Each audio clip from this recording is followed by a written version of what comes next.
So Motion by Mr. Whalen. Do I have a second? Second. Jackie, any discussion on the meeting minutes?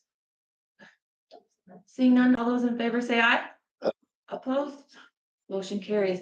Approval of claims totaling in the amount of and the cash requirements and manuals of $2,870,000. Oh, hold on, let me revise that. $287,855.56. Do I have a motion to approve?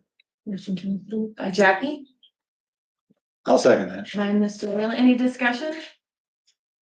Seeing none, all those in favor say aye. Aye. Opposed? Motion carries. 6.0 public comment. Do you have a public comment? Right. Seeing none, moving on to 7. Actually, What? Yep, sir. hi, Hi. Chris Kluge, 128 North Bailey. I would like to recommend against any action that puts the nursing home up for sale. It is likely to cause a legal challenge that will end up just costing the county money. And more to the point, the people of the county established the nursing home through a referendum. It is up to them to go to the ballot box and tell you if they don't want it anymore. It's up to them to go to the ballot box and tell you so. Until then, excuse me, till then, it is your duty to steward it as best you can. Thank you. Thank you. All right. Moving on to 7.0 reports to committee. 7.1. Mr. Administrator, you are on the board. The month of April was kind of a continuation month from March, where we had our highest census of 53 in the building. Current census at the time of the creation of this report was 47. Average monthly census for April was 50. Highest census for, again, April was 53. I've also included on that report as well monthly census averages for months prior, also for the month 1 year prior, April of 2024, being at 48. Just to kind of give that breakdown, and then again also for months prior as well. And then, as I normally provide, a breakdown of each individual payer sources and the changes in the amounts associated with those, depending on the census in the building. Total admissions for the month of April were 4. Total discharges were 7. Total hospital leaves were 5. And then I also included the same data for a year prior, April of last year, 2024, as well, in this case, 2. So again, just with the peaks and valleys as it goes with skilled nursing facilities and referrals that are received and admissions that are carried out.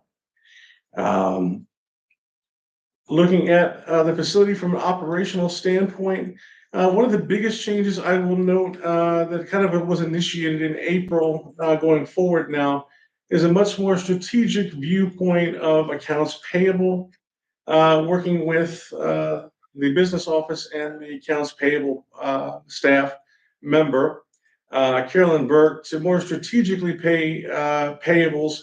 Again, giving a better breakdown of past due amounts from a whole host of vendors, as the committee knows, and also doing a much better job now of projecting from month to month as we anticipate payroll transfers, other county costs, including health insurance premiums, amounts associated with the facility, and then also for IMRF amounts and Social Security and such as that, in addition to other vendors that we're working with as well.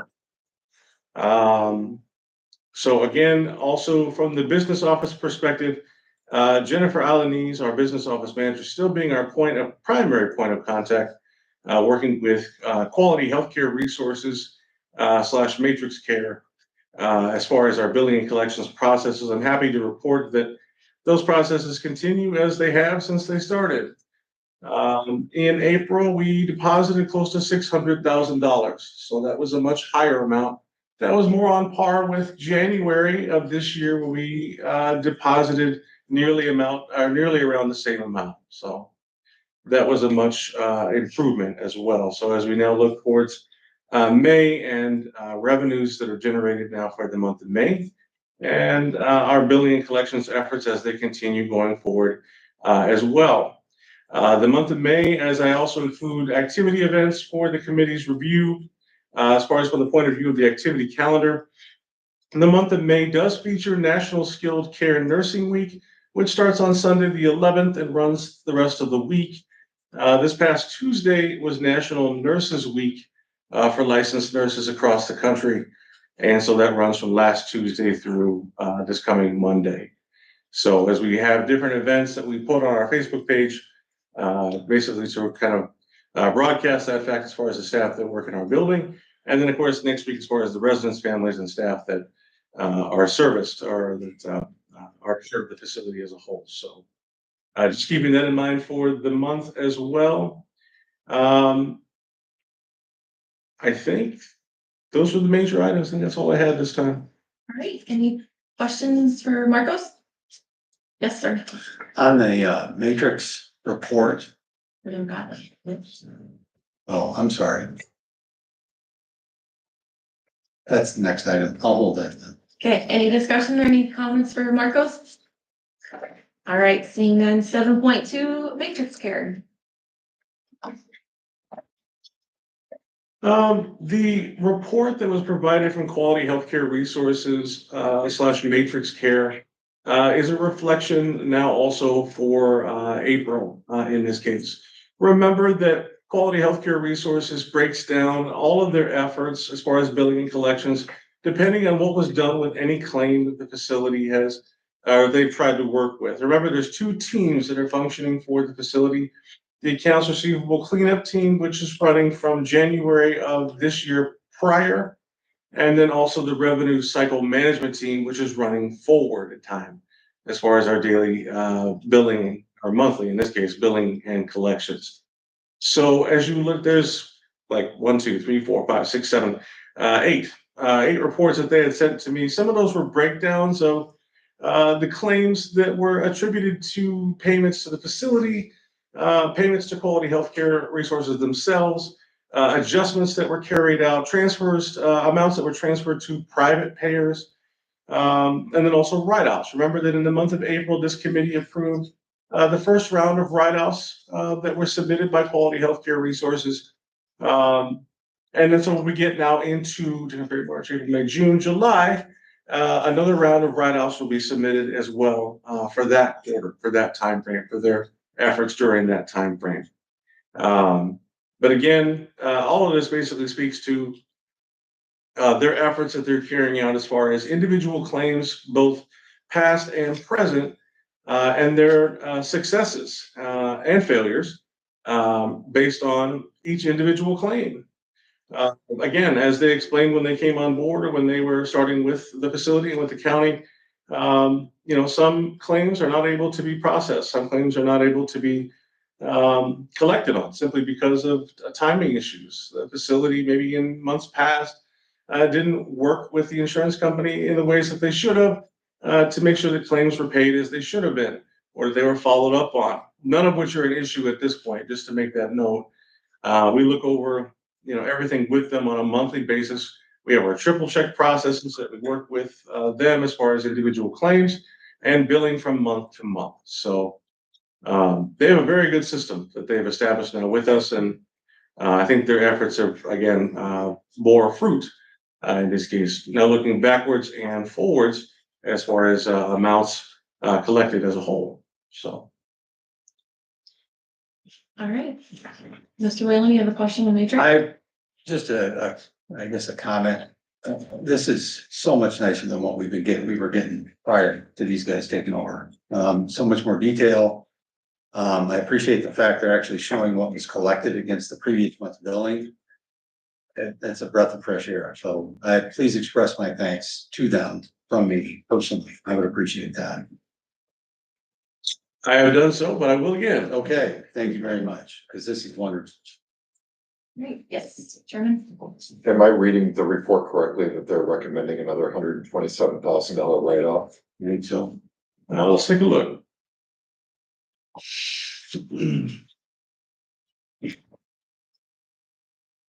That's what I said, 127,885. 127,885.09. And on above, there's also a $47,000. No, that's an adjustment, I'm sorry. So there is a specific report that breaks down all of the write-offs in alphabetical order by resident. Well, at least that I can see on my side. You guys are redacted, but I can see. But all the individual claims that serve as a write-off, and if I go to the very bottom of that one, $127,885.09. In this case, as far as those claims that they attempted to work, but were viewed as needing to be written off in this case. So Thank you. that is what I do see as well. Any other additional questions about matrix care and their reports? All right, 7.3, review of monthly revenue and expense report. This will be on the agenda going forward. This is from Adrian. She also emails that out to everybody. I just, that way it's our section. You can see it, you can review it. And if you have any questions, please feel free to reach out to Adrian, the finance director. All right, 8.0, old business. There's no old business. 9.0, new business. 9.1, approval of property brokerage and consulting services for the sale of transfer of Stephenson Nursing Center, Walnut Acres. Chairman? Yes, I believe there may be an opportunity to obtain bids for the home outside of the use of a brokerage company. And so what I am requesting is that you lay over any decision on brokerage bids that were received until the June Oversight Committee meeting.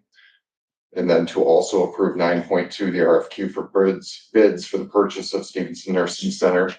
So that in June, you will be able to hopefully consider both the brokerage quote and any possible bids that may come in. The meaning behind, or the reason behind that is to potentially save the county paying any commission by using a broker. And again, I believe there's a legitimate opportunity to sell without a broker.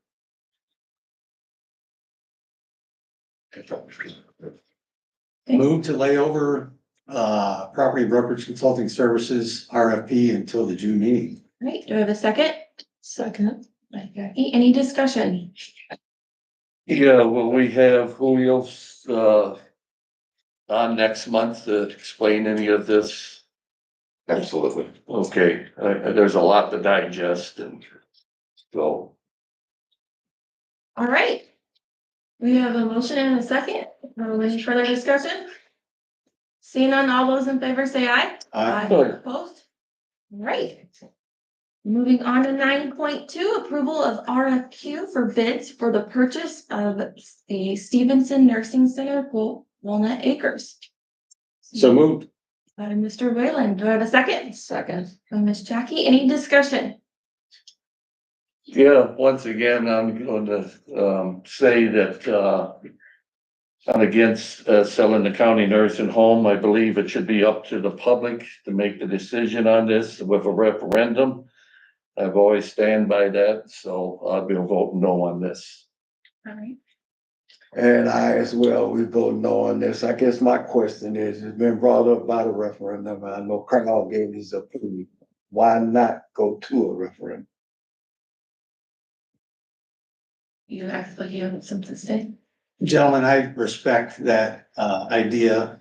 And probably 90% of the time I would agree with a referendum in a lot of things, but in this case, I have to disagree wholeheartedly and respectfully, because when I put myself in a position as a resident of this county, and I would sit back and go, do I want a nursing home or not? Or, you know, without being involved in this process and understanding the dynamics behind it, understanding the liability behind it, understanding the finance considerations behind it.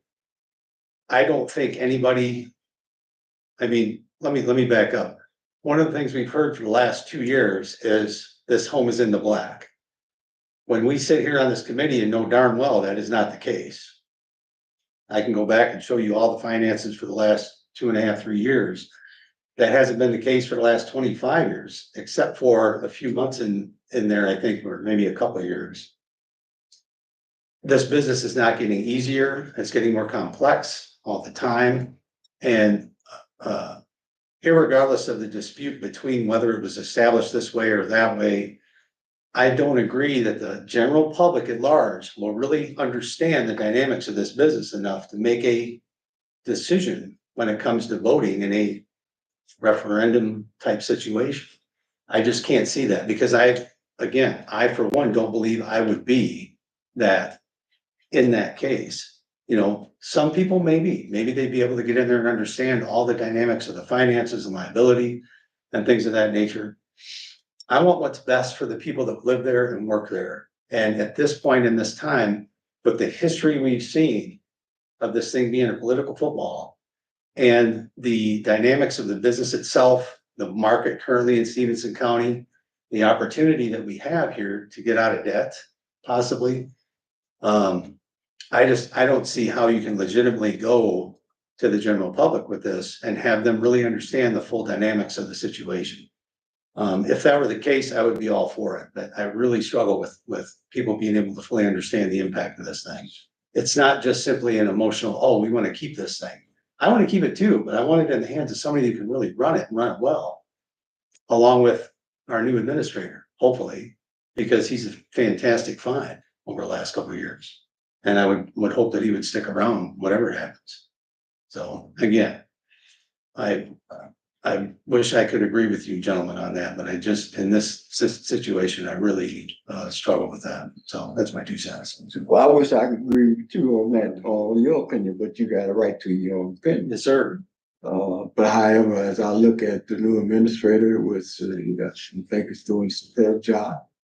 And I do realize that things are bad now, but I think eventually if we, as I always stated, if we could put more energy in saving it than what we are putting into try to sell it, we could save this place. To whereas I think also too, I don't think we dotted all our I's and crossed all our T's in this. I would like the idea of having a big town hall meeting where we just lay everything out to the people so they can understand what's really going on.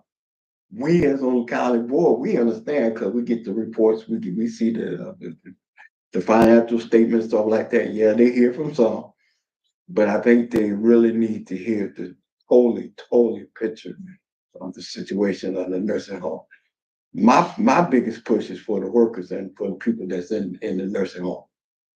You got some good people, the dedicated people out in that nursing home that's working, even though with everything going on. I talked to some the other day. They still want to hold on. So that's my biggest push. Yeah, we voted to represent the people. So let's represent the people. Let's give them what they want to hear. I wouldn't say want to hear, but what they need to hear. That's just my take on it.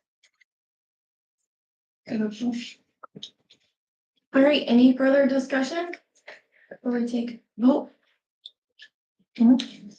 All right, all those in favor say aye. Aye. Opposed? No. No, I request a roll call vote, please. All right, Mr. Whalen, I, Mr. Meester? Aye. Mr. Bush? No. Mr. Hadley? No. Ms. Baker, aye. So 3-2, it passes. All right, 10.0 executive session. Employment matter, the appointment, employee compensation, discipline, performance, or dismissal of specific employees. So we'll go into executive session. I will need an motion to go into executive session. so And Mr. Rillin and Ms. Jackie, any discussion? All right. Mr. Rillin. Do have to take a roll call? Aye. Ms. Jackie, Mr. Bush? Mr. Hadley? Yes. Baker, aye. Yep.